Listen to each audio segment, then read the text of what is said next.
It's time for Power to the People in Education. Tonight on The Source.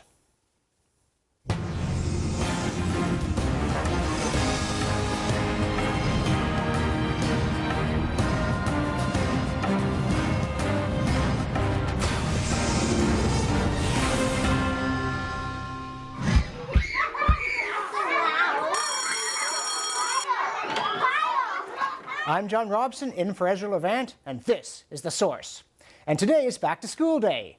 Cue cartoons of children schlepping away miserably from gleeful parents. I gather the parents' relief has something to do with a thing called silence.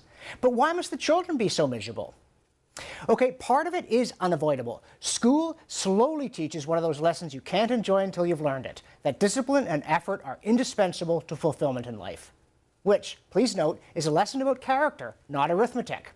As Aristotle said long ago, in education the roots are bitter, but the fruit is sweet. Unfortunately, today, you'd often rather eat the bark. Blech.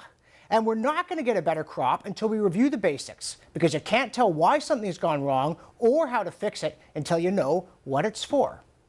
What is education all about anyway?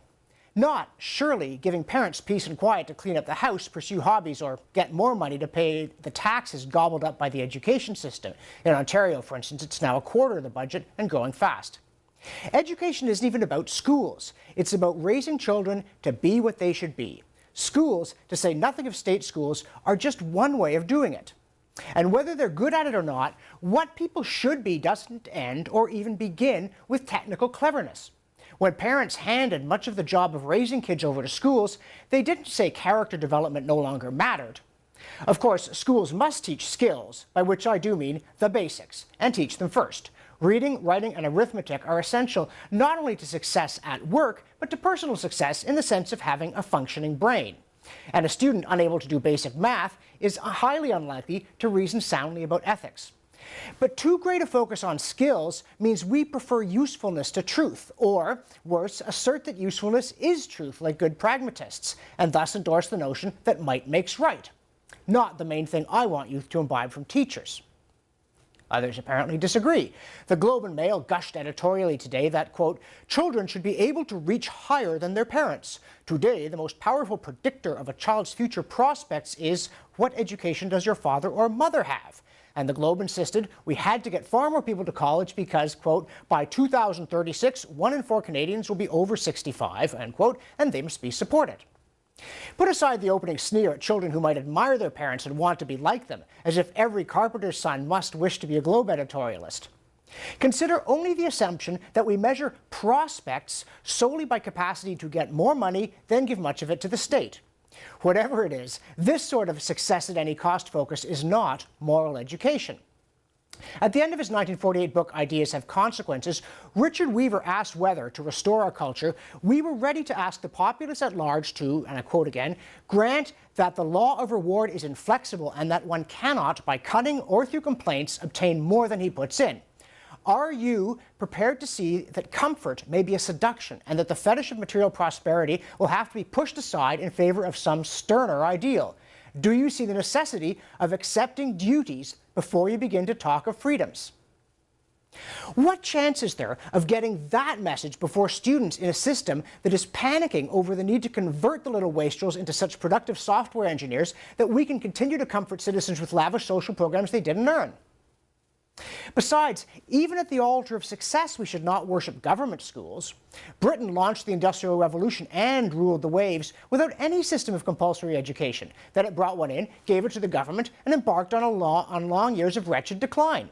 In the US and Canada, too, the dazzling rise of our economies and our societies happened with education in local hands, largely controlled by parents and grassroots public opinion. Nationalizing it worked about as well as nationalizing the car industry would. No. Wait, it worked far less well for predictable reasons. In On Liberty in 1859, John Stuart Mill, after arguing for compulsory state-funded education, added that the whole already large part of the education of the people should be in state hands. I go as far as anyone in deprecating. A general state education is a mere contrivance for molding people to be exactly like one another. And as the mold in which it casts them is that which pleases the predominant power in the government, In proportion as it is efficient and successful, it establishes a despotism over the mind. From that perspective, it's a blessing that schools are so bad at drumming postmodern self-esteem into students. But surely we can do better. And we know how. Nearly a century after Mill, more than 50 years ago now, Milton Friedman said the state must simply mandate a good education, then give every pupil's parent a voucher, good at any approved school they like, public or private, for the average cost of a student in the existing public system. The state must, of course, monitor schools for gross failure to educate. But that way, public money would follow students to the schools parents liked, instead of students following public money to the schools governments like. If it's so simple, why hasn't it happened? Despite some progress on homeschooling and charter schools, which are basically vouchers by another less inflammatory name, and that's in the US and here, this is simple to explain as well. A public education system invites capture by two main special interests. First, teachers' unions know they can extract pay and working conditions from governments eager for labor peace and support during election campaigns that parents and taxpayers would never consent to if asked directly. Second, economic, political, philosophical, and sexual radicals know if students are forced to attend public schools and they can gain control of the curriculum, they can twist the character and civic functions of education in directions offensive to decency with minimal interference. These groups, whether they overlap or not, have a mighty, common, vested interest in making sure even schools that manage to teach kids that 2 + 2 = 4 don't give the right answer to the most fundamental question about education, Thomas Sowell's "Whose children are these?" The solution to this leftist hijacking of education is power to the people. Give parents vouchers and control over what is taught and how. Okay, there are some things to do in the meantime, like this one, as welcome as its source is astonishing. France is restoring the study of Proverbs in primary school, abolished predictably in 1969. The education minister says bluntly, "I'm bringing morals back to school," and wants lessons on the precepts of the honest man, ideally every morning, because, again I quote, "I want children to learn about good and evil, truth and falsehood, dignity, courage, and honesty." Cool.